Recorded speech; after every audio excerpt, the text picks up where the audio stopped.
Hello, everybody. Welcome to Wanderlust Wednesday, your weekly dose of study abroad stories. I'm Aubree, and today we're getting to chat with Molly, who spent some time living and learning in Cusco, Peru. Let's get started.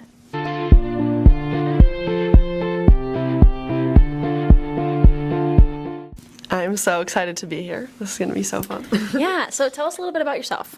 So I am a junior here at UMD, and I am studying English education. So I plan to teach English in a high school classroom and maybe teach abroad as well at some point. That's so exciting. I don't think a lot of people know that teaching abroad is even an option. Yeah. So such an experience. Yeah. So what made you decide to study abroad, and why Cusco, Peru? I have always wanted to study abroad. Coming into college, it was like the number one thing that I've always wanted to do. So I came to the office like my first week of college, and I was so ready to get into it. I originally wanted to go to Sweden because I don't know, I just really liked the idea of going there. And then the more and more I thought about it, I wanted to go somewhere that was different. I wanted to go somewhere that was unlike anywhere else I'd ever been. So I decided to go to Peru. I kind of just like threw a dart at a map and went where it took me. That's crazy. That's the best way to travel, though, if you're asking me. Exactly. So was this your first time traveling or living abroad? It was my first time living abroad, but I have traveled a lot. I've been very fortunate to travel to a ton of different countries and different cultures. My most recent trip before I went abroad was going to Thailand, which was insane. It was so much fun. So, I've been able to travel a lot, but now that I've lived abroad, I can't wait to move back abroad. I'm ready to go back again. Yes, that's what I hear. Yeah. Speaking of Thailand, what was your favorite Thai food? Oh my God. That's something I think about a lot, actually. Dude. My favorite Thai food. I really loved, pad Thai is so much better in Thailand. That's a really obvious answer, but genuinely, it's literally better.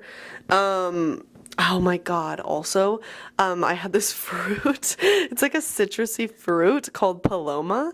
And Yes, I've heard of that. I swear it is literally the best thing I've ever eaten. I would eat it by the actual fruit itself. I could not get enough of it. Yeah. I was obsessed. It was so good. So, back to Cusco. Mm-hmm. What were your first impressions when you landed? Oh boy. My first impressions, I landed in Lima first because that's the capital of Peru. And then I took a hopper flight from Lima to Cusco. And getting to Cusco, I landed with 3 other people who were on my program, but I had just met them that day. And we were getting picked up by some of the World Stride staff, the company who I studied abroad through. And we just sort of walked outside, and the 4 of us were kind of in it together. And we walked and we found this woman named Roxana, who I've now come to know and love, but at the time was a stranger who was like, okay, get in the car. That's terrifying. Yeah, it was crazy. She was like, get in the car and we're going to take you to, your host mom's house. And I said, okay, I can't wait. I guess I'm just going to follow you and hope for the best. I had no idea what to expect. So Sure. I got in her car. She took me to my host mom's house, and I met my host mom, and she was like, and I said, hi, it's nice to meet you. And she said, okay. I was like, oh boy. And because I had a little bit of Spanish, I'm sure we'll talk about language and stuff, but I knew a little bit of Spanish before, but not a lot. So I sort of had to learn really quickly because my host mom did not speak a lick of English, and she is very obviously a pivotal person of being abroad. She cooked half my meals for me, and she brought me to the school, and she did my laundry. That's part of going on a World Strides program, and the one I went on specifically, it was all included. So I had to learn how to communicate and tell her all those things. So it was definitely crazy. It was definitely an immediate culture shock of wow, I am nowhere near anywhere I have ever been in my life in the best way. I was so excited. I don't even remember feeling scared. I literally was so excited and so ready for whatever came my way, whether it was good, bad, whatever. I knew I was going to grow from the experience, so I was just excited for it. Yeah. What were your thoughts on a host family? I feel like that's a big scary part for a lot of students, and for myself too. I would be very hesitant to go somewhere with a host family. Really? Okay, yeah. Just because that just makes me scared. You're living with strangers. Yeah. What are your thoughts? I was really excited, actually, by the opportunity to live with a host family. I think having a host family is an opportunity not very many people get to have. And it's a way of being immersed in a culture more than anyone else. Like, you are living with a Peruvian family, you are experiencing their holidays, you're experiencing their day-to-day life with them, and you get to form relationships really authentically with people who live there full time, and they're there for you for absolutely everything. Like whenever I was sick, Salome, my host mom, Salome, was so helpful, and she was always there, and she was, let's have soup if or let's have, like whatever food I wanted, and she was just so helpful and really helped me. I don't know. She just really helped me with everything there and the adjustment of being in a foreign culture. So I honestly can't imagine having gone to Peru without a host family. Like, I can't imagine immersing myself in the culture without having that part of it. Yeah, that's amazing, actually. It kind of makes me think, like, Hannah Montana, living best of both worlds. You got two lives. Yeah, literally. Awesome. Okay. So how did you prepare before going to Cusco, Peru? Anything that you wish you would have known ahead of time to help prepare? Oh, I did a lot of preparation. For Cusco specifically, I got my address from my host mom when I was assigned my, host family, and it was in the Santa Monica district of Cusco. And every time I tried to look up the Santa Monica district, it showed me Santa Monica, California. So I literally, could not for the life of me find where I lived. Okay. In Cusco. I did not know where I lived, my address, anything, until I literally got there. Wow. And then I was there. That's scary. I had seen literally a picture of a room that was supposedly mine, but it didn't even look like that when I got there. I was so going in blind, and I liked that, honestly. I thought it was a little added surprise. Yeah, a little added surprise. So that was kind of fun. But keeps you on your toes. Yeah, it was honestly, a lot of the preparation I did was more just I bought all of my toiletries there, and I saved a ton of money so I could travel around and do all that stuff while I was there. But I packed very light, I would say, which is obviously something I'd recommend to anyone who does choose to study abroad, is to pack light, because you will buy so many more things than you think you will, and your suitcase will be literally overflowing. On the way back, my suitcases were both exactly 50 pounds. Actually to 50.0. Guys, I pack for a week vacation, and I have over a 50-pound suitcase. No, literally, it was insane. I can't believe I kept under 50 for both of them. It was nuts. That's crazy. Go you. But yeah, so definitely did some preparation beforehand. As far as things I wish I knew, I don't really think anything. I think honestly going in with sort of not having those expectations was really helpful, because otherwise you sort of build it up in your head and you don't know what it's going to be like. So I think it was actually beneficial for me. So being impulsive is kind of the way to go, is what I'm hearing. I think so. Good news for everybody. Yeah. So what kind of program were you a part of? You mentioned World Strides, right? Mm-hmm. Yes. Was it through your university, something else? Mm-hmm. How did that work? Yes. So World Strides is an affiliate company, and in the UMD Study Abroad office, there is a bunch of different affiliates that they partner with, and World Strides is one of them. So it's one of our featured programs in the UMD Study Abroad office. So I found it through that. But World Strides was basically my main contact throughout the whole thing. And doing World Strides programs, there's a lot of benefits of going with affiliates and stuff like that. The professors were all Peruvian, which was really, really cool. And it's more of a living in the community, or learning in the community, sort of approach. Going out on field trips, we would go to a cemetery, and we would learn about how that looks there, very average things that you don't think of. We went to a market, we went to, all of these places on these day field trips to learn about art and learn about these things out in the actual community of Cusco. So of course we had that classroom learning, but it was very much focused on the learning by the environment around you. We got to meet an Andean shaman who had walked on a 2-day journey to get there, and that was where else are you getting that experience? That is so insane and so cool, and an experience I'll forever be grateful for. We got to ask him questions, we got to talk to him, it was crazy. I always I don't know, now that I'm looking back on it, I'm these things are so crazy that I got to do. It's insane. So that's awesome. Yeah, so World Strides was a wonderful company. Every time I only had 2 things ever go wrong, and they were my own fault. And they were very helpful with getting me back on track and helping me out. They were very communicative, and I honestly couldn't have asked for a better program to go on. 2 things went wrong, you say. Let's elaborate there. Oh boy. Okay, so while I was there in South America in general, there is like, some diseases that you need to be vaccinated against that I had to get the yellow fever vaccine to go to the Amazon, and it's like to go anywhere like that you have to get the yellow fever vaccine. So I got that one, and it was just a journey to get the vaccination.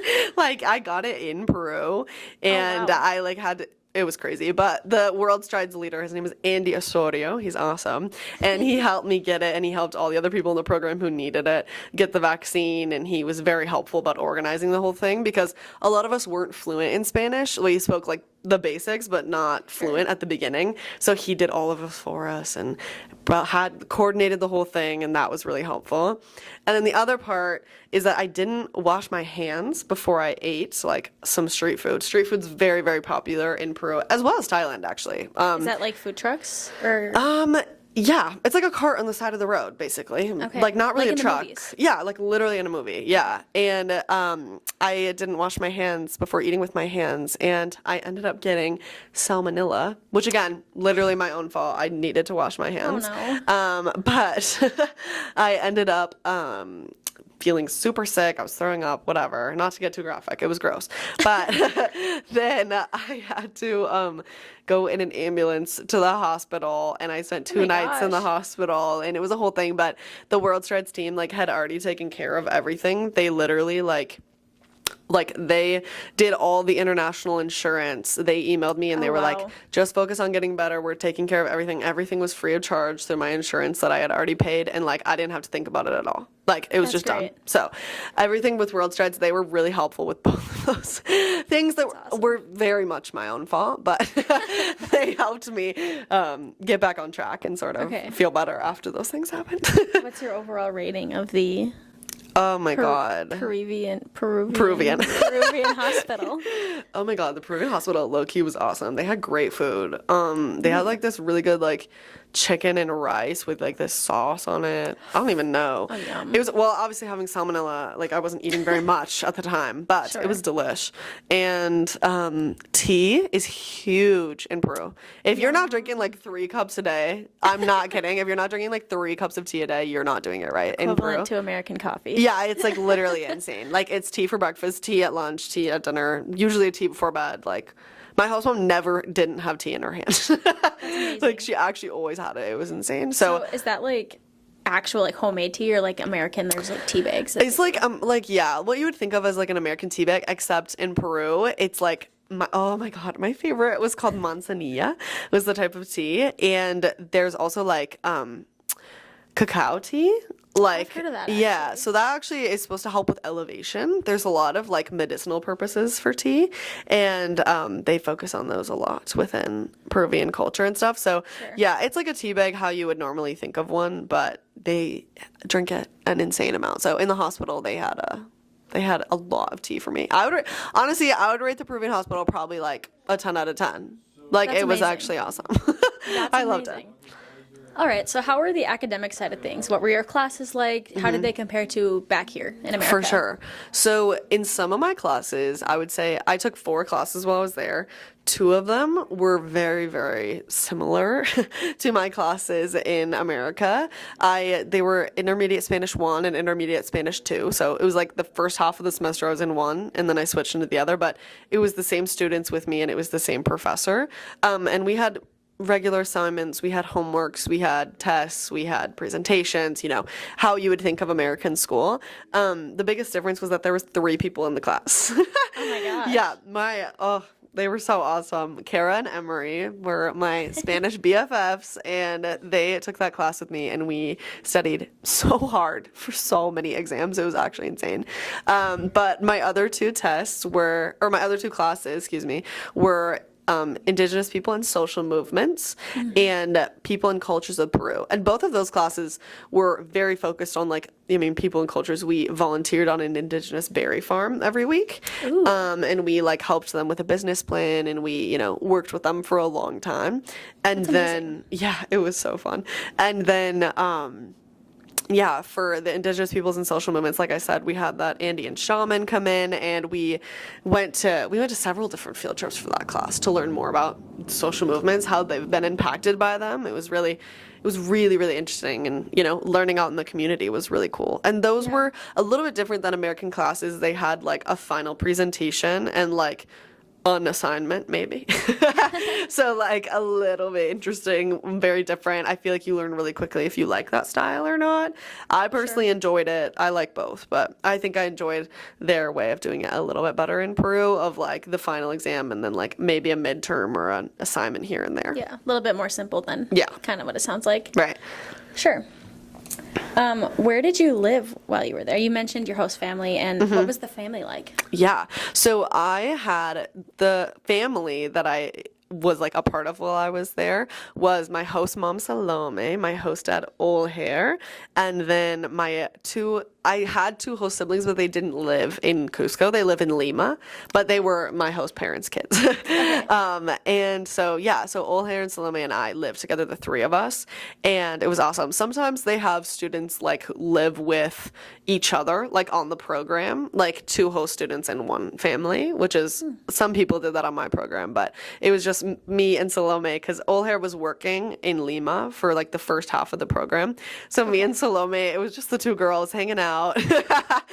We had so much fun. She's so awesome. She's obsessed with Benson Boone. Me as well. And me as well. And I like made her like, she was like talking to me about Benson Boone, and we were watching the Benson Boone music videos on her TV, and then I was translating as we went. Of like, there was like a line, and imagine trying to translate mystical magical moonbeam ice cream. How do you translate that in Spanish? Oh my Not gosh. easily, let me tell you. So I like was trying to, sense. I was like trying to translate this, and I was like, I literally can't. It doesn't make sense in English, like it's not going to make sense in another language. So that part was a little bit interesting, but we made it happen. It was really funny.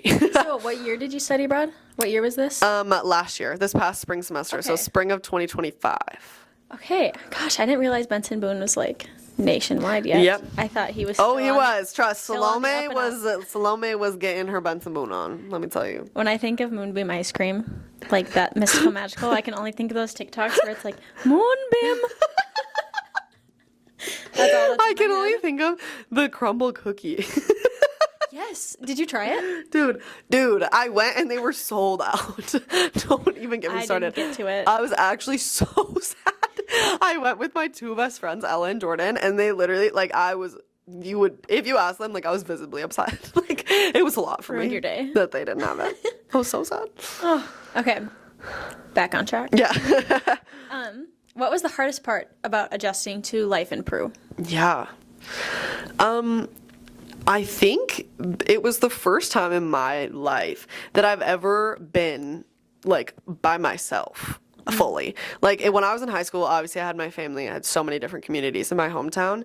And then in college, a lot of my friends from high school, or, like, people I knew in high school, also came to UMD. So, like, I never had really been alone without the influence of people who had known me my whole life or had those like preconceived notions of me. So then going to Peru, I was like, wow, no one here has known me more than like 3 months. Like even at the end of the program, like my best friend, I was like, wow, you haven't known me more than 3 months. Like that was so, like getting there and realizing that no one had any idea like about relationships I'd been in, about, journeys I'd been on in my life, trips I've taken, who I was as a person. Like, they had no idea. They were literally basing everything off of this first impression or, like, social media that they had randomly seen of mine. So, definitely very interesting. And I felt a little bit like, not even lonely, but just alone in a good way. Like, I felt like I really had the space to self-reflect, and I feel like I had the time that I needed to, like, journal and spend that time, being introspective. So I guess that was hard at first. I think, like, the idea of, like, oh my God, no one here, like, I just wanted to be around someone who knew me a little bit, like, at some points, but I never really felt homesick, I would say. Like, I never wanted to leave. I never wanted to go home.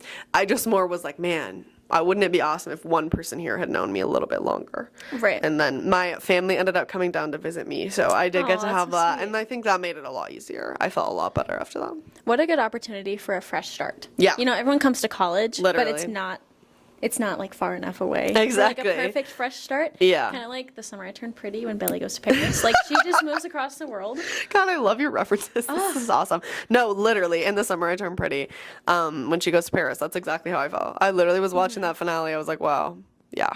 Yeah. I've been here. I've done this. Well, and it's such a good opportunity for, like you said, self-reflection, self-improvement. Like if Yeah. you're ever learning, I need to go abroad. Like self-independence, you know? Like Yeah. when you've been around somebody, like I've been with my fiance now for 4 years. We have quite literally never spent a moment apart. I'm like, Yeah.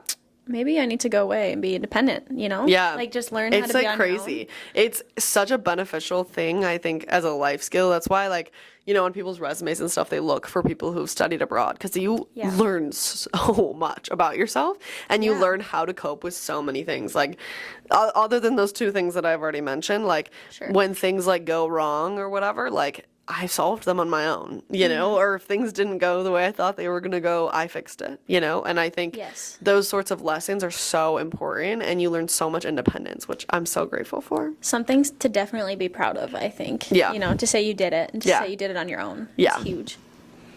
Was there a moment that really made you feel connected to culture or the people there? Oh my God, yes. Oh my God, I have To a name great just answer one. for this. Yes, I mean, well, there's like literally a million, but we did a trip to Puno, which is a city that is sort of, it's in Peru, but it's kind of close to Bolivia. And on Lago Titicaca, the lake is half in Bolivia and half in Peru. And so we did a field trip to this lake and we took a boat out to the middle of this lake. It's huge. It's like Lake Superior huge. And it's the world's highest navigable lake. So like crazy and so cold, and I did swim in it and it was freezing, but that's beside the point.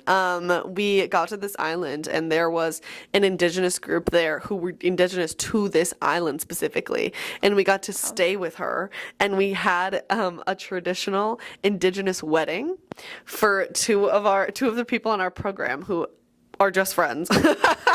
But like we did this wedding and they just fully embraced it and we learned so much about the culture. So and are like they married now? Like actually? Or they're is it more like legally I think they're like married on the island that we got married on. It was like Okay. the Isle of Tequila or something like that. So I think maybe on that island they'll That's forever so be cool. married. But yeah, What a story. so literally. So that was a moment of like we were dancing all night long. There was like people who played instruments from the island came to this house that we were all staying at, and everyone was playing their instruments and we were dancing around in traditional Peruvian dress. They gave us the Oh, wow. skirts and they gave us everything, and like I just have never felt so, like, I just felt so connected to it. And I was just having a moment where I was like, wow, I'm really on this random island in the middle Yeah. of this lake, so far from anyone I've ever known, and I'm so happy. Yeah. I love that. So you mentioned some language things earlier. What Yeah. was the biggest language barrier and how did you adjust and how did it get better? I think the biggest language barriers for sure was my host mom at first. Like I said, like she literally does everything for me. And like I took 2 years of high school in Spanish in high school. And then I in college haven't taken any. So I like was not by any means prepared. I studied a little bit before I went, of course, just like feel a little bit ready. But when I got there, like I had to relearn everything that I had learned so long ago, and the language barrier was definitely a lot at first just because it's so important. Like it is so important to be able to communicate with the people around you, whether it be like professors or like literally anyone. And even at the airport in Lima, first place we got to that wasn't America, the guy spoke to me in the fastest Spanish ever. And I don't think I really look like I speak Spanish very well. Like I don't look like I'm a native Spanish speaker. So I don't know, I did not have any idea what he was saying. And I was like, oh my God. And I turned back around to someone on the program and I was like, Jackson, who was also a white boy from Michigan. I was like, oh my God, Jackson, did you understand anything this guy just said? And then Jackson spoke the most perfect Spanish ever because he's a Spanish major and has been man. practicing it for so long. And I was like, who thought that me being in the front was a good idea? I was like, I have no idea what y'all are talking about right now. So it was not good, basically. I did not really know what to say. I didn't know what to do. And I was like, okay, culture shock a little bit. Wow. We're good. Like, Yeah. I have to work on that a little bit. So, yeah, it was definitely hard at first, but overall, I think being in the class and being fully immersed in a culture where the language is Spanish, I feel like taught me so much. How long do you think it took you to get comfortable with the language? Yeah.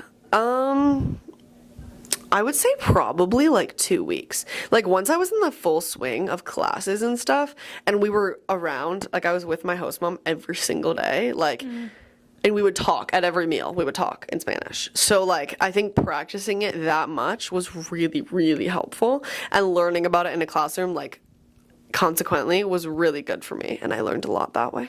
In Peru, then, is there anybody that speaks English also, or is it like very primarily Spanish speaking? It's a lot of Quechua speakers as well. Quechua is the indigenous language in Peru. It's the Incan language of like the Incan Empire. And Quechua is a very beautiful language. I learned a little bit of it while I was there, but not very much.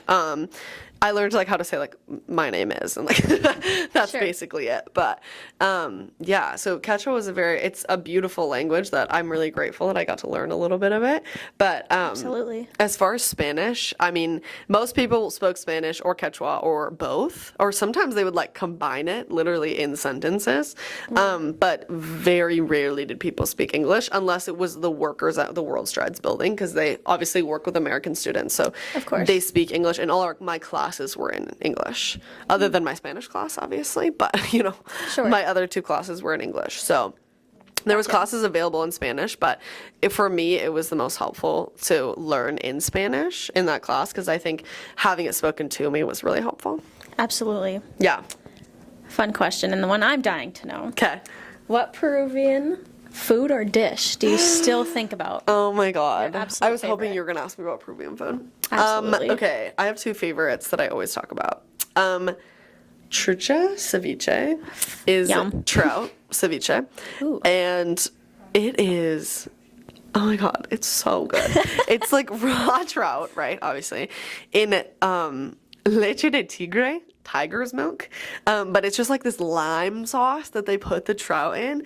And then there's like corn, and there's sweet potato and pickled onions, and like, I don't even know. I swear to God, it's like one of the best things I've ever eaten in my life, though. There was this restaurant we always went to get it called Mar de Limon, and it was so good. I Yeah. loved it so much. And then my other favorite is causa, which it's spelled Causa, but it's pronounced causa. Okay. And it's basically like, this one's kind of hard to explain. It's like mashed potatoes, a specific kind of potato, but mashed potatoes. And then in the middle, there is like tuna and mayonnaise and avocado. Excuse me. And then like it's molded around to be a circle, and it's like it looks like a cake. It looks like a layered cake, but like this big, you know? Yeah, yeah. And they put like the parts in the middle of it, and then when you take a bite, you get potato, tuna, avocado, and mayonnaise. And I swear it's good. I swear. I know it sounds a little bit insane, but I promise it is so good. And it's also very, very Peruvian. Ceviche itself is not actually Peruvian. Like, there's Peruvian ceviche. You know what I mean? Okay. Yeah. And there's also ceviche in Mexico and other regions of South America, and I'm sure other places. But the Peruvian ceviche specifically is really good. Oh, right. So good. It's awesome. So you like fish? Yeah. Then. I love fish. What about for those who maybe don't? What was your favorite Peruvian food that Yeah. didn't involve any seafood or fish? Out of curiosity. Great question. Well, I love the tea. We had so much tea, like I said. Yes, that sounds good. Food-wise, oh my gosh. Wow, that's actually a great... Oh, I know. It's not even a meal. This is more of like a snack. But Yeah. maíz tostada is like toasted corn. And oh my God, I literally ate it like by the bag. Oh my God, it was Yum. so good. Oh, Like popcorn? Or like... No, like literally like a corn kernel, but roasted. My favorite kind was maíz chalupe. Chayupe? I don't actually know if there's 2 L's or not, but it's so good. It's literally like toasted corn, and it's actually just toasted corn with like salt on it, but I don't know what to say. I like crave it every day. And I brought like That's crazy. 6 bags home with me, ate them immediately. That's amazing. I know. They were so good. That does kind of sound good. Yeah. I like some corn. Yeah. Sorry, camera malfunction. So, Camera did malfunction. That's okay. We're back. Yeah. Okay, so what would you say to somebody considering studying abroad in Latin America? Okay, so I would say the experience of studying abroad in Latin America was absolutely life-changing. I think that no matter where you study abroad, your life will be changed in one way or another. But I think the reason, I keep looking at the map, like going to Sweden, it would have... Yeah, this is where I studied. Going to Sweden would have been amazing. It would have been so cool. I would have learned a ton about Swedish culture. It would have been an entirely different experience. But Peru changed my life. Peru was such an eye-opening experience. I met so many incredible people. I was fully immersed in a culture that Peru wasn't even on my bucket list before I decided to move there. So Sure. I think going somewhere that you're so unfamiliar with, going somewhere where there's so much culture that is different from what we live in here in Duluth. Like, I think the culture in Sweden, of course, is different than Duluth, but like it's also relatively the same temperatures and course. stuff like that. In Peru, absolutely everything is different, and that was so beneficial for my learning and for my immersion in culture, and that's what I wanted it to be life-changing. I wanted it to be hard, and I wanted it to be like A challenge. like a challenge, and it was. So anyone looking at studying abroad in South America, absolutely do it. It will be entirely life-changing. I will say I haven't thought twice about it since doing it. I think it can be as easy or as hard as you make it. You can go and you can fully immerse yourself, and you can go and seek out those challenging things, or you can go and you can stay with the American students. Either way, it can be as hard. It's really a choose your own adventure. All study abroads are, but going there and immersing myself in culture is the best thing I've ever done for myself. That's such a good point to make, too, that you can kind of choose to make it easy, choose to make it hard, because, Yeah. not everyone's open to those hard moments. Or, Right. some people are like, there's harder things I can do. Right. The tryhards, Literally. Anyway, some quick questions just to wrap it up. Some speed run. I'm ready. Favorite Peruvian word or phrase? Que chévere. It means how cool. Can you say it again? Que chévere. Que chévere. Yeah, it means how cool. And it's Peruvian. I mean, other places in South America say it as well, but it's Okay. very, very popular in Peru. It literally just means That's like, awesome. how cool. Like, I love that. it's so fun. Did you visit Machu Picchu? Was it worth it? I went 3 different times. And yes, it was absolutely worth it. Getting to see the Incan ruins, getting to see the history and why it's so important to the people of Peru was really, really cool. 100% worth it. I mean, it's one of the 7 wonders of the world for a reason. Go. Everyone go. Just since starting this podcast, right before we started filming, I have discovered that llamas and alpacas were apparently this huge thing in Peru. So, Yeah. my burning question, Yeah. llama or alpaca? Okay. Listen. This is actually controversial. I'm not kidding. I'm going to say alpaca. Okay. Both are very important in Peruvian culture. Like, some are used for like sacrificial reasons, some are eaten, some are not. Like, you would never, alpaca can be eaten and llama would never be eaten, like, ever. Okay. So, very different. I'm gonna say alpaca. They also look different a little bit if you like look at it side by side. Sure. Yeah. Interesting. It's a Gosh, whole I could debate. learn so much about llamas and alpacas. Yeah. All right. Well, time to sign off. Time to sign off. Thanks for tuning in to Wanderlust Wednesday. If you ever wondered what studying abroad really feels like, hopefully Molly gave you a big glimpse into what it would be like, especially in Peru. Yes. Thank you for having me. I had so much fun. Yes. We'll see you next week with another story. Ciao.